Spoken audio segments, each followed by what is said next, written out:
I was a patrol officer, so I would be on the road answering calls for service. I was dispatched to a burglary in progress. We found out that it ended up being a home invasion, and at some point during the call, I was shot in the head, which caused me to have to medically retire. Day after Thanksgiving last year, I started having real sharp pains in my lower abdomen, and long story short, I went in, and the reason my blood sugar was up, because they did a CAT scan, and I have stage 4 now, pancreatic cancer. Unfortunately, in 2015 of April, I was assigned to a family friend of mine, colleague, a detective with Lee's Summit, and when I was reassigned to the family, it was to take care of his wife and kids while he was recovering in the hospital. During that time, I saw a financial need, a financial strain that the family was going through while Josh was recovering. I didn't want them to fail financially, and that's what Answering the Call does. There has to be a foundation, there has to be an organization that steps in during these times of need for our first responders, that puts so much on the line for us every single day that we can step in during their time of need and start to financially aid them. Answering the Call helped ease the financial burden on me and my family. We were able to purchase a new car so Tom could get in and out of the vehicle a lot easier than the car that we had. Without having Answering the Call help us out financially, I may not have been able to take off the time that I needed to be with him for therapy.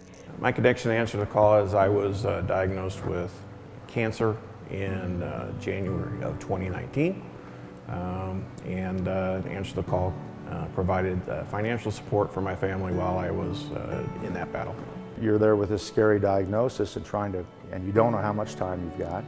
And in the meantime, you've still got all your bills coming in. So, Answering the Call, helped me out a couple times. And, I don't know what I would have done without their help, because I could focus on recovering and fighting the cancer and not be worried about 27 phone calls a day from bill collectors and are the lights going to go off. When we have a first responder who has a severe injury or illness, duty or non-duty related, then we step in within a day or two and start to financially aid that first responder, their family. It meant a lot to my wife because she had to worry not only about getting me to the hospital, to the doctors, she was worried about paying the bills. And so that meant a lot to her. And of course, in the end, it meant a lot to me.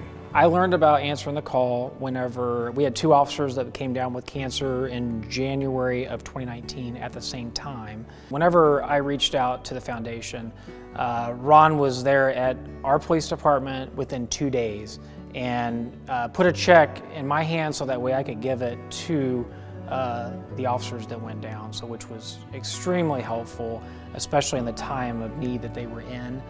Our first responders run out every single day, and they're there at a moment's notice for us, the community of Kansas City. And they answer our call every single day. This is the community's way of stepping in and answering their call. A couple of years ago, we had an officer who was tragically shot in the line of duty, and it was pretty severe. But thankfully, Ronnie Dumit, Detective Dumit, arrived at the hospital to just provide some support and just to be there for us. It was extremely difficult for me going through this because I'm the one that's usually out there helping.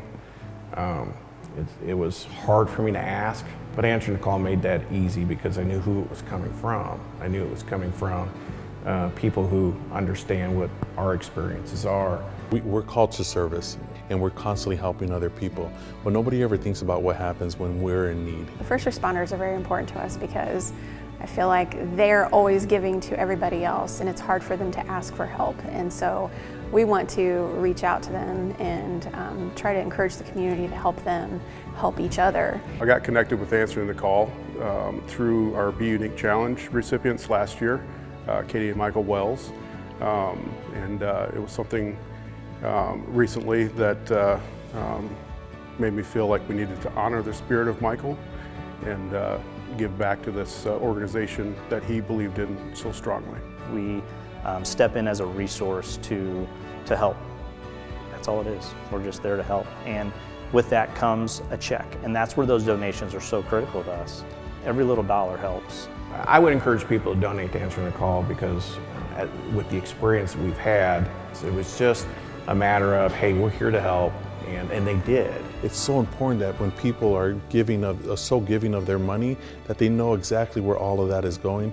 Answering the call gives them that opportunity to know that every single penny is going to the officer that they intended to go to. That's huge. Just being able to step in whenever your world falls apart, and knowing that there's somebody there that cares and that's going to help take care of some of those things, those worries that you have, so that you can put your time and effort and focus on helping your loved one get better.